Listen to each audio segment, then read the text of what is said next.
Voilà. Euh, le fiqh, maintenant le domaine pratique, le domaine, on a dit, de pratique, toujours maintenant, vous allez voir notre méthode, à chaque fois on va commencer là, c'est la première fois on rentre vraiment dans le programme. Avant, c'était des jalons pour être un peu conscient de ce qu'on fait, les objectifs et tout ce que on a dit avant. Maintenant, par rapport au programme. Par rapport au programme, euh, il me semble que c'est ça, ce bouton-là. Non, voilà. Par rapport au programme, donc on a le faire, mais on fait toujours des introductions. Et à chaque fois, vous allez voir dans chaque cours des livres de référence. C'est-à-dire, vous avez le cours, les slides et un livre qui vous donne plus. Faut, à partir de là, même, tu n'as pas de bibliothèque, tu commences à acheter les livres en fonction des disciplines. Tu vas mettre les livres de fiqh et les livres, même si tu n'as pas beaucoup, deux, trois de fiqh, deux, trois de aqidah, deux, trois, en fonction de ce que tu as étudié pour que tu restes dans la cohérence de l'apprentissage. D'accord? Donc, il y a ce petit livre que j'ai bien aimé. Hein, donc, c'est cette édition, je trouve que, alhamdoulilah, est-ce que je me suis inspiré de cette édition? Peut-être inconsciemment, mais voilà, peut-être inconsciemment, mais pas directement. Et je trouve cette édition-là, il est bien, cette édition-là. Il se trouve en Belgique et il s'oriente simplement vers les sciences islamiques. Subhanallah, d'ailleurs, nous, dans les livres, c'est marqué collection des sciences islamiques. Collection.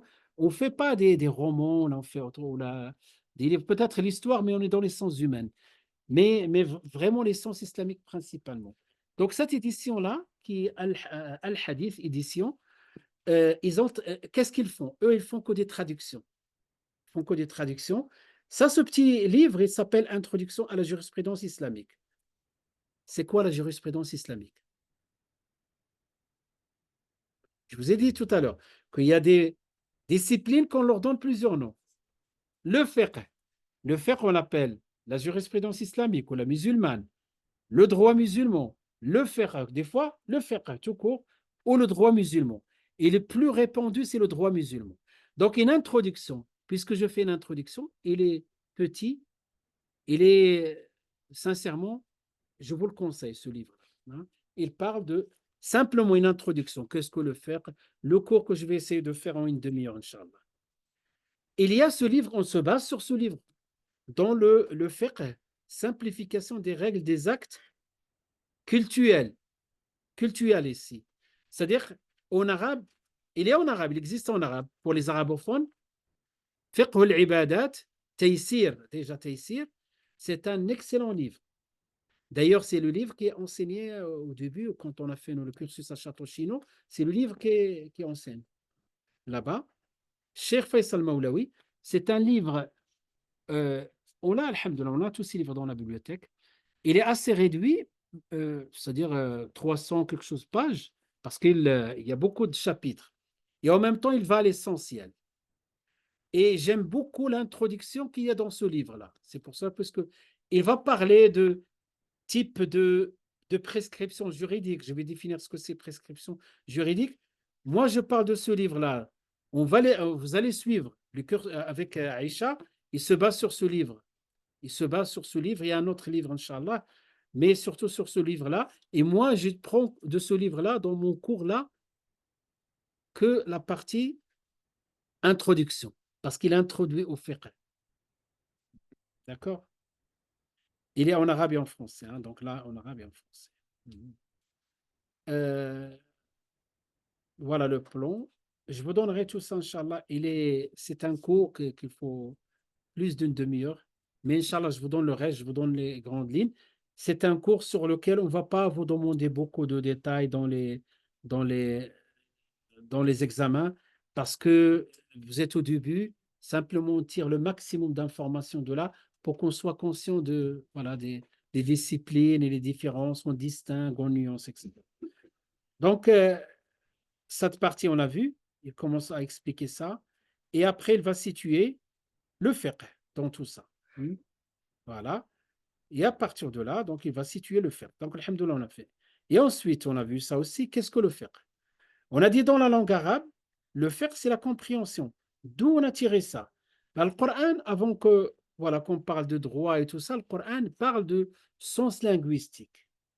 Donc, parmi les méthodes qu'on va utiliser tout le temps, j'ai dit, on va vous présenter des livres de référence et on va toujours définir deux manières de définir les choses.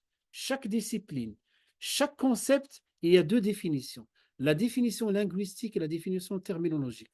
En arabe, التعريف اللغوي والتعريف الاصطلاحي. Que veut dire تعريف اللغوي? Langue, dans la langue arabe, que veut dire?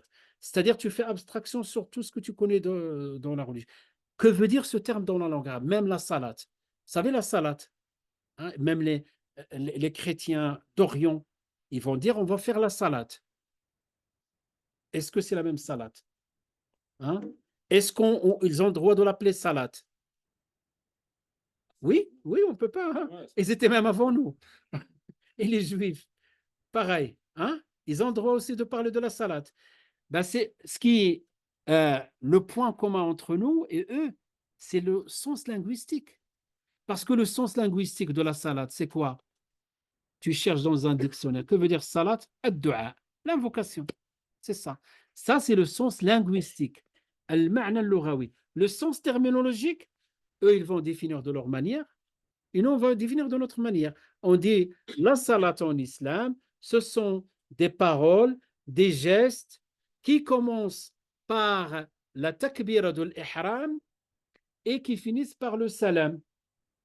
Ça vous dit quelque chose, ça? C'est ça la salade. Mais c'est ça. Et quelle est la différence?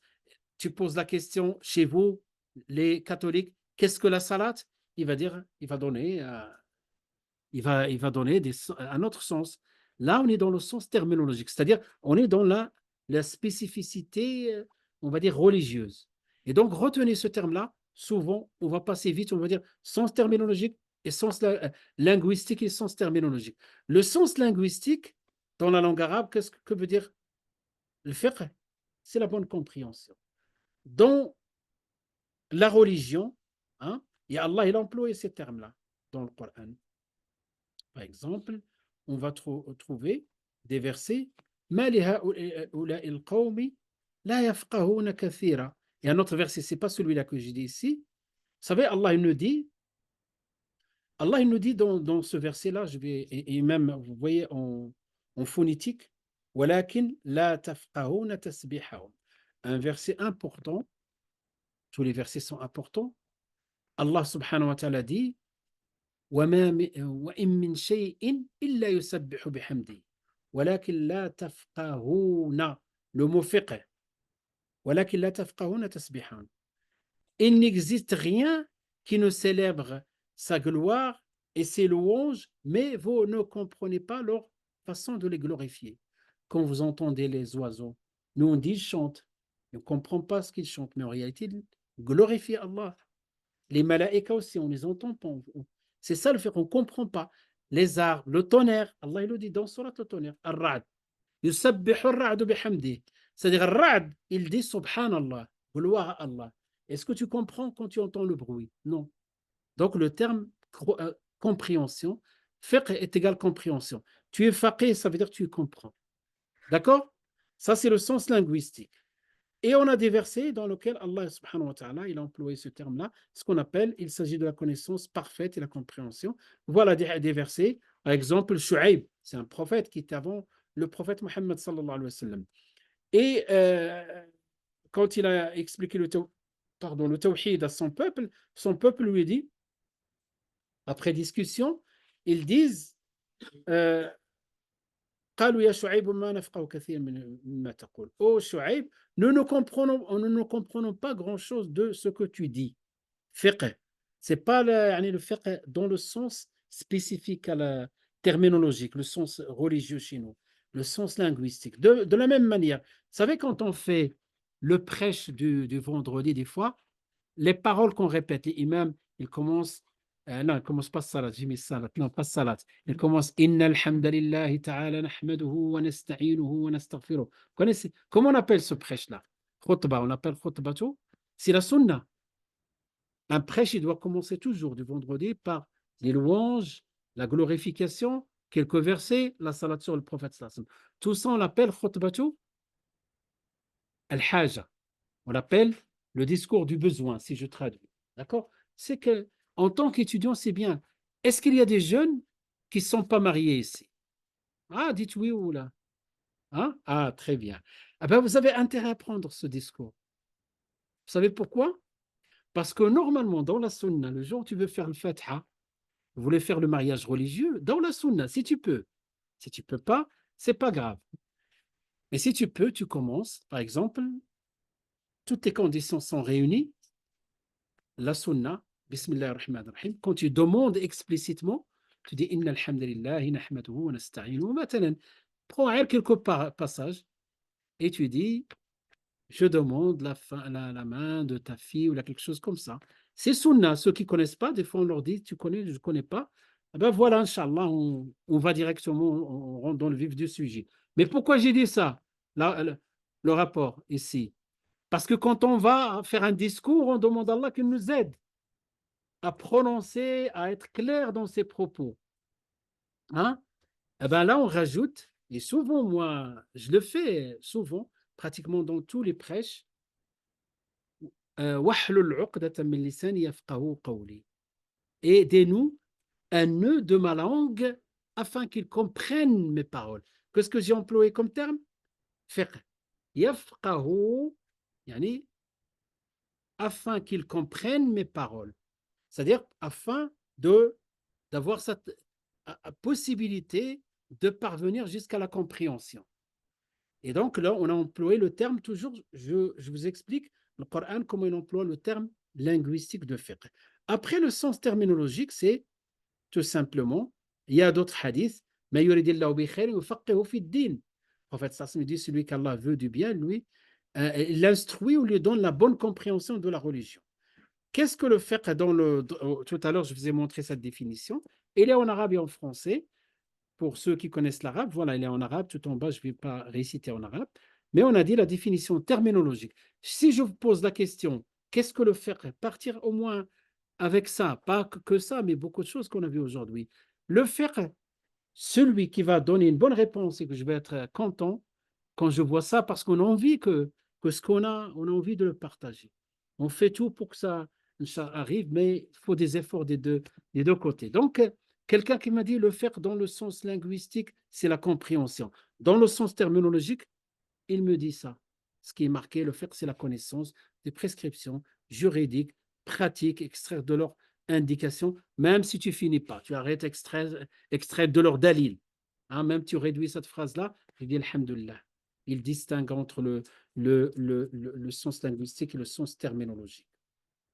D'accord? Voilà, donc je vais, Inch'Allah, vous envoyer. Voilà, on arrive à quelque chose de très important. Et si on finit avec ça, c'est déjà pas mal par rapport à cette introduction au fiqh. Maintenant, une fois qu'on a défini, c'est comme si on a répondu à la première question, qu'est-ce que le fiqh?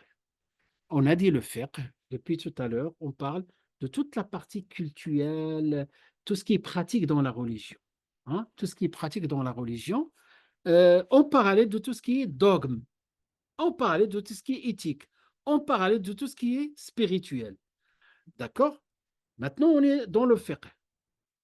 On a dit que le fiqh, dans le sens linguistique, c'est la bonne compréhension. Dans le sens terminologique, c'est la connaissance des prescriptions. Prescriptions, comme dit les lois juridiques. On a enlevé ce qui est le reste, on a gardé que le juridique, extraite, c'est-à-dire on a un dalil, Coran, la sunna et d'autres dalils qu'on va voir plus tard. Hein. Je vais vous parler des dalils. Et surtout, le dalil, c'est usul al-fiqh. La science des dalils, c'est la science de usul al-fiqh. Donc voilà, donc euh, sur la question qu'est-ce que le fiqh, c'est à peu près ça. Maintenant, quel est l'objet? Quelle est la finalité? Pourquoi le fiqh? D'accord, même j'irai plus loin. Celui qui maîtrise le fiqh, comment on l'appelle? Faqih, très bien. Le faqih, quelle est la fonction de faqih? Par exemple, on va le... Parce que pas tous les imams sont faqih. Hein? Et des fois, des non-imams qui sont faqih. C'est quoi faqih? Quelqu'un qui étudie, qui maîtrise, qui connaît les règles. D'accord? Et donc, maintenant, l'imam qui est faqih, On lui pose des questions sur la salade. Quoi encore? Sur la zakat. Allez, on passe à autre chose. Tout le domaine culturel. Tout ce qui est halal, nourriture, hein? Il y a social. Des fois, souvent, on nous pose des questions, vous savez, on nous pose des questions, par exemple, le prime, les primes comment on les appelle, d'intéressement.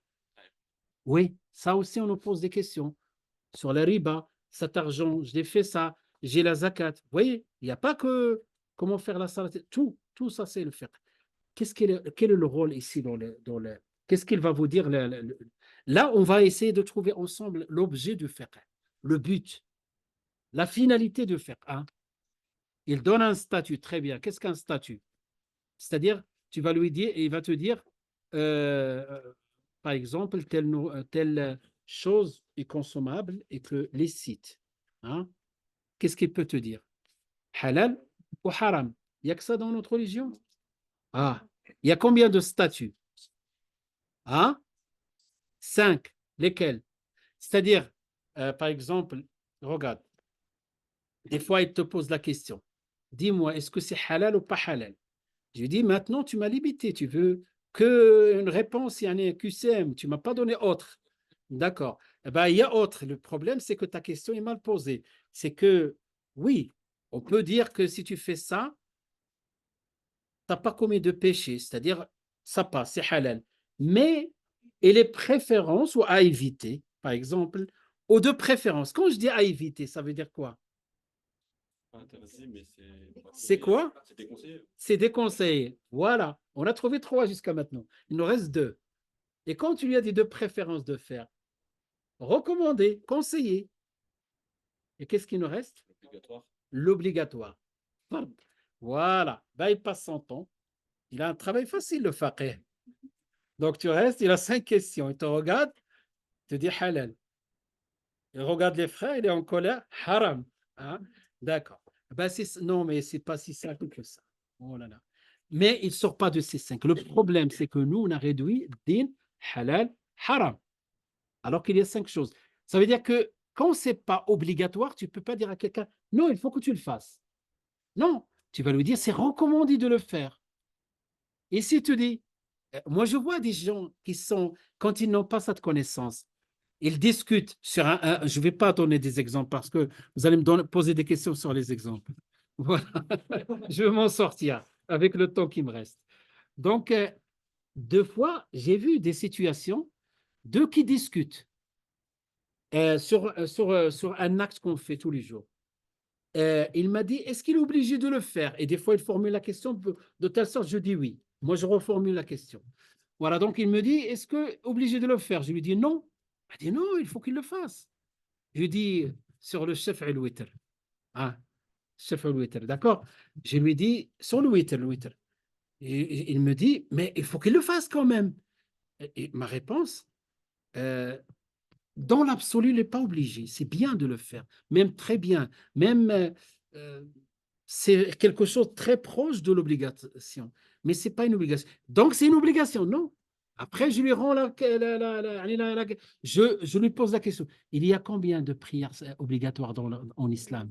5. On les cite. Subh, Fajr. Ne me posez pas la question, quelle est la différence? C'est la question. Voilà. Dohar, Asr, Maghrib, Isha. Et je lui dis, il est où le chef al-witr? Donc, ce n'est pas obligatoire. Ça veut dire que tu es en train de dire il y a 6. Et après, je lui explique qu'il y a des choses dans le din. Il y a ce qui est obligatoire. Là, les 5 prières. Il y a ce qui est recommandé. Même dans le recommandé, il y a 3 niveaux. Wallah, on passe notre temps. Il faut de la patience avec certains jeunes. Vous voyez, déjà, il n'est pas obligatoire. Et dans cette échelle-là de recommander, il y a 3 niveaux. Et souvent dans le 3e niveau. Parce qu'il y a recommandé, qui c'est qui peut m'aider? Ce qu'on appelle sunnah muakkada, quand j'ai fait ça, mashallah. Et après, tu as sunnah recommandé, tout simplement. Et tu as ce qu'on appelle le mustahab. Quelque chose, c'est bien, en plus. Ben, il y a certains gestes dans la salade qui sont placés dans le mustahab. Certains gestes. je ne veux pas vous influencer. Eh ben, ceux qui n'ont pas étudié d'une manière ordonnée, eh ben, il vient des fois débattre autour de ça et moi, j'ai l'habitude, il te pose, celui qui ne connaît pas beaucoup, il te pose la question formulée d'une manière, un syntaxe de telle sorte pour que tu appuies sa thèse. Tu dis oui. Non, pas comme ça. Il faut que tu saches. Moi, des fois, si je veux faire un cours, je lui dis cet acte-là, il fait des recommandés et il est troisième position, même pas la première position, il n'est pas obligatoire. Ça, c'est la nuance. Le faqih, il nuance. Le faqih, des fois, il va dire à un tel, c'est pour cela que je fais un peu de retenue par rapport à des exemples, hein, pour ne pas vous laisser vous disperser. Il peut dire à quelqu'un, tu dois le faire, et à un autre, l'autre, la même question, lui dit, de préférence de le faire. Il nuance. C'est pas, on ne peut pas faire avec l'intelligence artificielle du fiqh, ni avec les algorithmes. On ne peut pas faire. On peut utiliser certaines choses, mais pas vraiment. Parce que le fiqh, c'est quelque chose, surtout le mot fatwa, le mot fatwa, c'est sur mesure. Ce qu'on appelle fatwa, on a traduit par c'est-à-dire c'est une disposition juridique circonstanciée par rapport on tient compte de beaucoup de paramètres. Le licite, c'est ça, quand on dit le licite, c'est pas l'opposé de l'haram. Le licite, c'est qui est autorisé, hein. Et le répréhensible.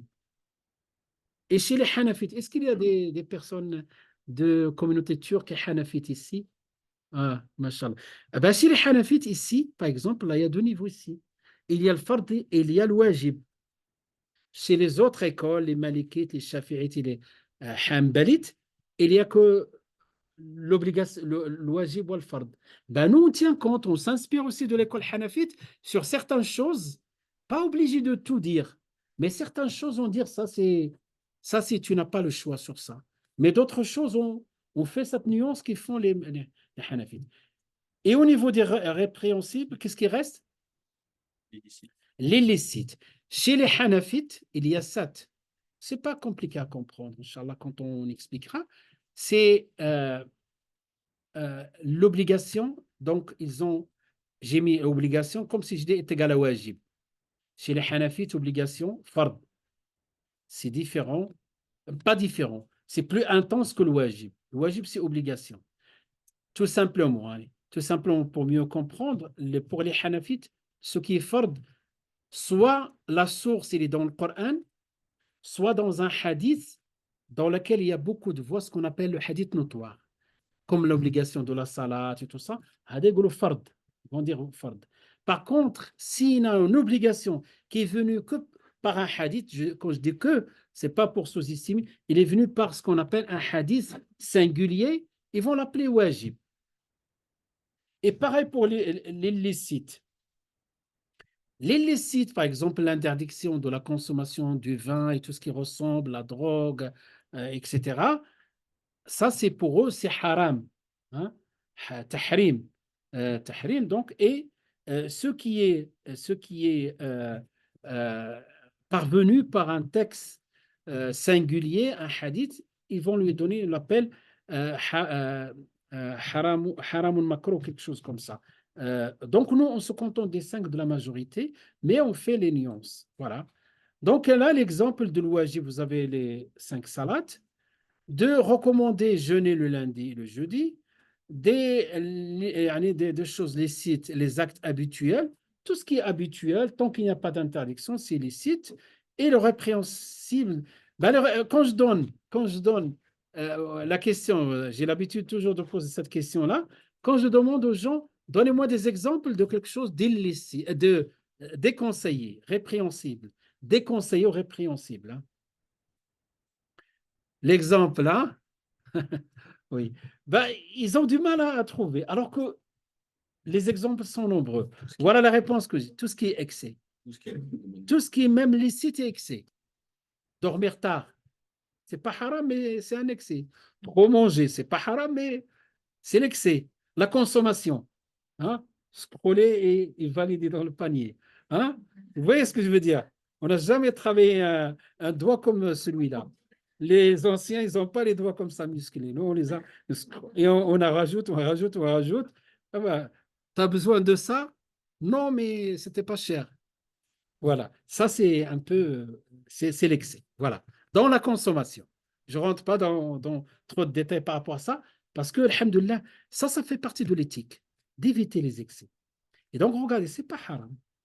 Chaque chose a sa place. On ne peut pas dire à quelqu'un voilà, et l'illicite, c'est la consommation du porc, de l'alcool, sortir la prière de son temps. Par exemple, faire la salade du matin à midi ou à lever du soleil. Ça, c'est haram. Ça, c'est vraiment quelque chose indiqué dans le Coran. Waylun lil-musallin, alladhina hum an salatihim sahun. Domaine d'application, et je finis avec ça. Ça, c'est la dernière, ne vous inquiétez pas. Dans le domaine d'application, où est-ce qu'on trouve le fiqh? On le trouve on va les appeler le ulama, ils ont classifié. Premier domaine, c'est l'ibadat, c'est des actes cultuels. Deuxième domaine, ce que je vous ai dit tout à l'heure, vous avez vu les programmes. Première année, c'est ce domaine. Deuxième année, hein, la famille, mariage, divorce, voilà, la garde des enfants en cas de héritage, voilà. Et les affaires, donc, ce qu'on appelle, on les appelle les transactions financières d'une manière générale. Et voilà, ça, c'est le mu'amalat d'une manière générale, les transactions, yajouz, la yajouz, etc. Et voilà, le reste, ça concerne les États. Hein. Il ne nous concerne pas, nous, ce qui nous concerne, un, deux, trois. Voilà. Ça, on le fait en première année. Ça, on le fait en deuxième année. Et ça, voilà, donc on le fait en troisième année. Donc on a essayé de faire de telle sorte que il y a une partie, ici on fait tout ça en première année. Tout ça, on le fait, non, pas tout ça, on fait tout sauf l'héritage. Avec les actes des ventes, on le fait en troisième année. Voilà, voilà, voilà. Est-ce que vous avez des questions? Euh, c'est important aussi, je finis avec ça, Inch'Allah, c'est la dernière. Les sources de fiqh, c'est quoi? C'est le Coran, la Sunna. Et le prophète, sallallahu alayhi wa sallam, quand il a envoyé un jeune sahabi qui était un des plus grands savants, d'ailleurs même le prophète sallallahu alayhi wa sallam, il a indiqué ça, il s'appelle Mu'adh ibn Jabal. Il lui a dit, il va aller partir en tant que juge, parce que le juge, il doit être un faqih numéro un bon faqih. Il est parti au Yémen voilà, donc occuper cette fonction-là. Il lui a dit, comment tu vas juger entre les gens? Qu'est-ce qu'il lui a dit? Vous connaissez le hadith? Hein? Il lui a dit, je vais chercher dans le livre d'Allah. Le prophète sallam, la question pertinente. Et si tu ne trouves pas dans la sunna, le prophète sallam lui a rajouté la question suivante. Et si tu ne trouves pas? Oui, parce que les textes sont limités, on les connaît, mais les questions ne sont pas limitées. Naam, vas-y, je t'en prie. Voilà, barakallahu fik. Il lui a dit, je vais faire l'ijtihad. Vous avez entendu parler de ce terme-là? L'ijtihad. Faire l'effort d'interprétation. Et l'effort d'interprétation, c'est quoi l'effort d'interprétation? C'est-à-dire, je vais m'inspirer de l'esprit de Coran et de la Sunna. Je peux faire, par exemple, un raisonnement analogique. Par exemple, l'époque des compagnons, il y avait le vin. Il y avait tout ce qui est toute substance enivrante. Hein? Il a dit, c'est kullu muskirin haram. C'est interdit. Haram parce qu'il nuit à la raison, etc. Nous, dans notre époque, on s'est confronté à des situations qui ne sont pas dans les textes, comme la drogue, comme même les cigarettes. Comment statuer par rapport à ça? L'ijtihad. Sur quoi? Sur quelle base? L'esprit de Coran et la Sunna. Est-ce qu'il y a quelque chose qui ressemble à la drogue dans le Coran? Oui, on peut faire ce qu'on appelle le qiyas, le raisonnement analogique. Comme on peut faire aussi le ulama sur une question, poser une question, et chaque savant d'une époque, ils statuent de la même manière. Ils sont unanimes sur une réponse, sur un statut. Les 5 statuts. Ça, on l'appelle ijma'. Et il y a d'autres sources secondaires que vous allez voir, Inch'Allah, en deuxième année. On va les voir, Inch'Allah. Voilà, Inch'Allah, je m'arrête à ce niveau-là. Et j'espère que... je suis conscient que que c'est concentré, mais ce que vous allez voir par la suite, c'est plus distillé, Inch'Allah. Est-ce que vous avez des questions? Allah yabarak fik, barakallahu fik. Pas de questions sur la prière de l'Asr? On va la faire, Inch'Allah. وصلى الله وسلم وبارك على سيدنا محمد وعلى آله وصحبه أجمعين. بارك الله فيكم. Donc, on va faire Salat al-Asr pour que ceux ou celles qui ont le temps de la faire avec nous.